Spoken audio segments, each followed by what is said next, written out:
ఓం అస్మద్గురుభ్యో నమ. జయ శ్రీమన్నారాయణ.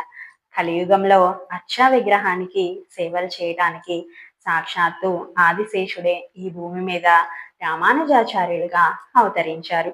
శ్రీ పెరుంబదూరు భూతపురి అనేటువంటి గ్రామంలో కాంతిమతి కేశవ సోమయాజి అనేటువంటి పుణ్య దంపతులు ఉండేవారు. వారికి చాలా కాలం సంతానం లేకపోవటంతో సముద్ర స్నానాన్ని ఆచరించి చంద్రగ్రహణం నాడు ట్రిపుల్ కేన్ తిరువల్లికేణి అనేటువంటి క్షేత్రం చెన్నైలో ఉంది. అక్కడ స్వామిని వెంకటకృష్ణుడు పార్థసారథిగా పిలుస్తారు. ఆ స్వామిని ప్రార్థిస్తే స్వామి వారికి స్వప్నంలో కనిపించి తానే స్వయంగా వారికి పుత్రుడిగా జన్మిస్తానని వరాన్ని ప్రసాదించారు.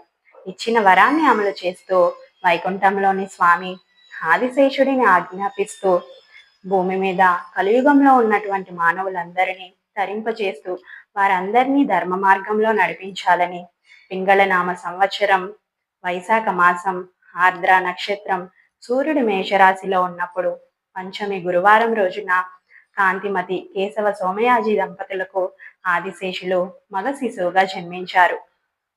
పాత వీడియో డిస్క్రిప్షన్లో ఉంది, చూడని వాళ్ళు చూడండి. Please share, like and subscribe to my channel. Jaya Srimannarayana.